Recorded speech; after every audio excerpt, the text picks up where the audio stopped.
Ray, I love hiking in the winter. January's the perfect time to head out in the Berkshires of western Massachusetts and explore Mount Greylock. I get it, Jeff. No annoying bugs or ticks in the winter. And it's not crowded out here right now in late January. Right. This is a great day for a winter hike. But we don't seem to travel to remote locations for nothing. No, I guess we don't. And while we're taking in the fresh air and snowy mountain views, I thought we'd also look for a ghost. Ooh, so these woods are haunted? That's what they say. Ray, today we're searching for the Old Coot of Bellow Pipe Trail.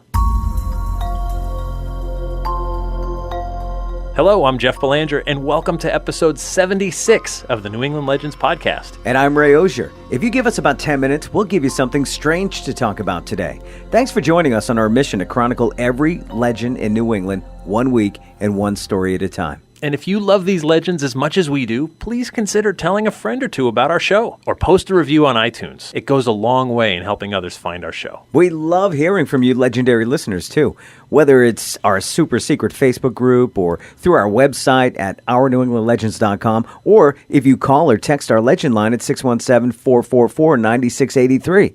We appreciate the feedback and story ideas. All right, Jeff, we're looking for an old coot? That's right. We didn't have to come out here in the woods to find one of those. Our local diner is filled with cranky old guys most mornings. Well, we're not looking for just any old coot. We're looking for a ghost who's said to have been wandering these woods since the late 1800s. And this week marks a special anniversary in regard to this legend because it was January 27th, 1939, when the North Adam Transcript newspaper ran a photograph that allegedly shows the ghost in the area where we're hiking right now. Ooh. Here, take a look at this picture taken by Randy Trebold back in 1939. All right, let's see. Wow. This black and white photo clearly shows a man walking through snow that's deep enough to cover his feet and the lower half of his calves. Right. He's hunched over among the trees and wearing some kind of dark coat and dark cap. Mm-hmm. And it looks like his sleeve on his left arm is pretty short, exposing a frail forearm and hand. Okay, other than that, he's walking away and to the left of the photographer, so I can't make out any facial features. But it's a pretty amazing photograph if you believe that that man wasn't there. All right, so who is the Old Coot? Or should I ask, who was he? Well, to answer that, we'll have to go back to the 1860s. It's the time of the U.S. Civil War. The nation's being ripped in two, and men from all over are being asked to fight. Enter William Saunders. William Saunders arrived in this region of the Berkshires with his wife Belle and two young children when he was in his 20s. Okay. Saunders purchased a small farm on the north side of modern-day Adams, Massachusetts. When the Civil War came calling, Saunders answered. William knew his wife and children couldn't run the farm alone, so he hired a farmhand named Milton Cliffords to work here in his stead. Knowing his farm and family would be okay, William departed for the war.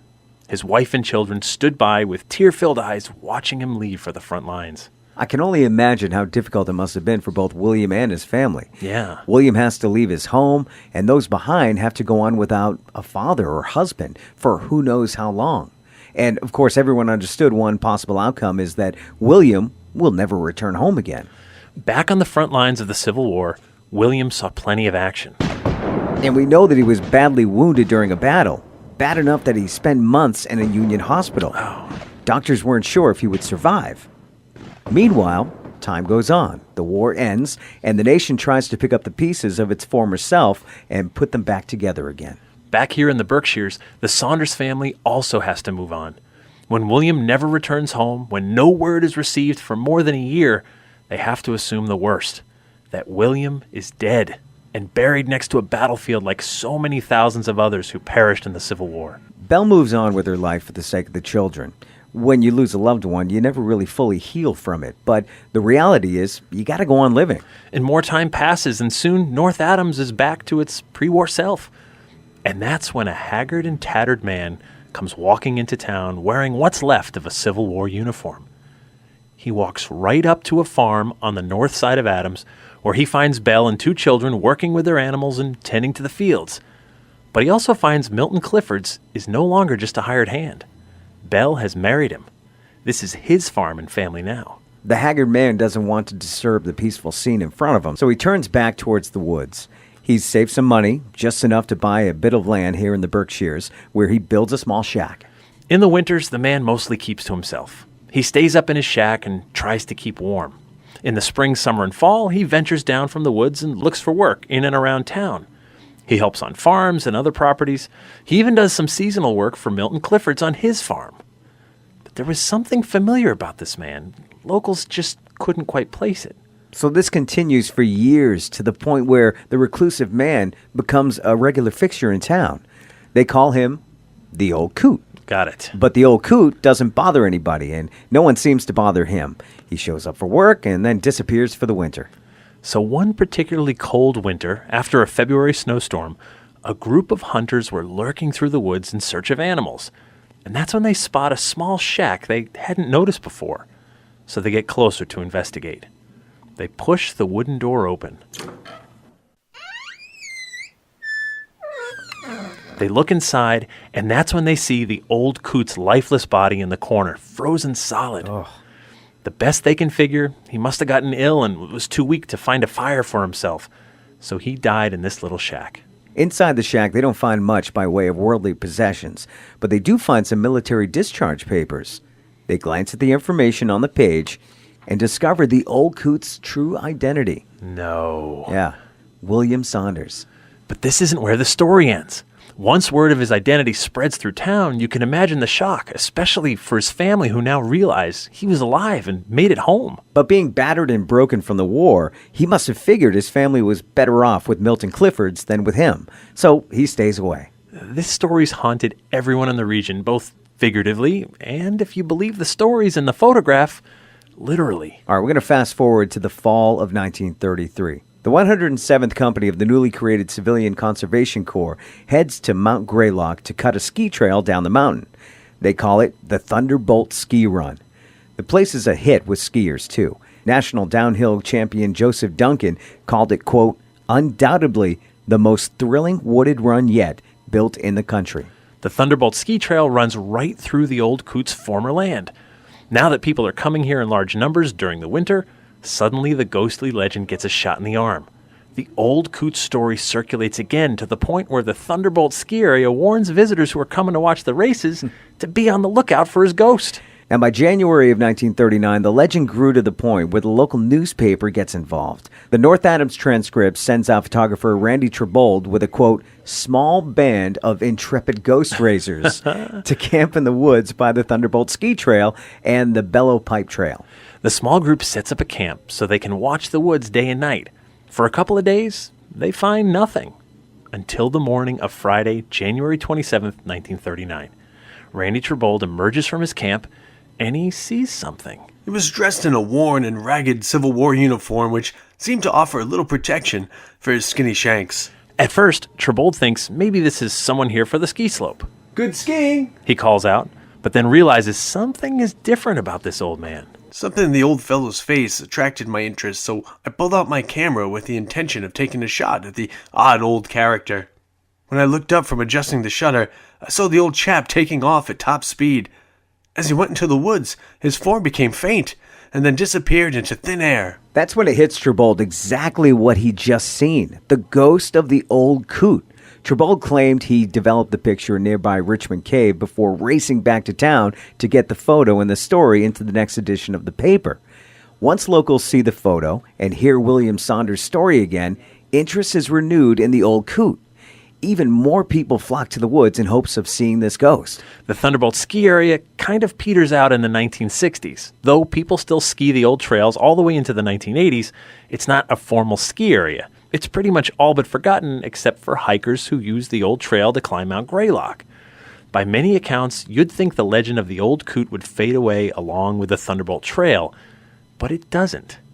Which brings us back to today. Jeff, as we walk up to Bellow Pipe Trail on the way to Thunderbolt, it's pretty amazing that we're still talking about the Old Coot. We are still talking about it. Reporter Jennifer Huberto recently wrote an article on this mysterious specter for Upcountry magazine, and she was kind enough to share some of the old newspaper clips with me for this story. Nice. All right, but there's a few questions we have to ask first. Go ahead. What do we really know about William Saunders? That's the thing. We know almost nothing. The first time his name is mentioned in the newspapers is this 1939 article and photo. All right. Now, what about Milton Clifford's? Same thing. I found no mention of him until that 1939 article. To be fair, I haven't been able to comb every census record yet, but there's no mention in the newspapers about any of these stories before 1939. No obituaries, no nothing. All right, so did this 1939 writer just make everything up? Well, after talking to Jennifer Huberto, she made the point that it's possible the newspaper changed the names to protect local families. And then there's also speculation that the story was completely made up by the Thunderbolt ski area as this supernatural publicity stunt, one that arguably worked, whether it was made up or not.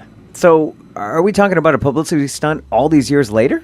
This story of a Civil War soldier who returns home long after the war to find out life has gone on without him is one that's played out all over the country. The Old Coot is the Massachusetts version of this legend, but he's not alone. This legend speaks to a time when we weren't texting each other, when mail delivery was spotty at best, and that's even hoping the soldier in question even knew how to write in the first place. It was a time when it's plausible you could be laid up in a military hospital for many months before they just let you wander away, battered and broken, but still alive. It's horribly sad and tragic. I agree, but there's one more wrinkle to this Old Coot story. What's that? Well, there have been modern-day sightings of the Old Coot as recently as last winter. Really? So I spoke to my buddy Josh Mantello, who's a local paranormal investigator in the area. It turns out someone told him a story of hiking Bellow Pipe Trail, right about where we are today, during a snowstorm. As the snow picks up, the hiker heads toward a shelter that's been built out here, but he seems to lose his way because the trail is covered in snow. And that's when an old man in strange clothes walks by, directing him back toward the place where he'll find the shelter. Wow. So something was weird about the encounter. When the hiker turns around again to thank the strange man, he said he was gone in a blurry flash. Well, at that point, all you can do is think about the legend of the Old Coot. And suddenly, a story seems more than just a story. Keep your eyes peeled, Ray. If you'd like to see this famous 1939 photo of the Old Coot, head over to our website at ournewenglandlegends.com and click on episode 76. On our website, you can also check out all of our past episodes, plus see clips and extras from the New England Legends television series on Amazon Prime and PBS. Would also like to thank our Patreon patrons who help make these episodes possible. If you go to patreon.com/New England Legends for as little as $3 per month, you can get early access to new episodes, plus bonus episodes no one else gets to hear. We'd like to thank Dustin Perry for lending his voice acting talents this week, and our theme music is by John Judd. Until next time, remember, the bizarre is closer than you think.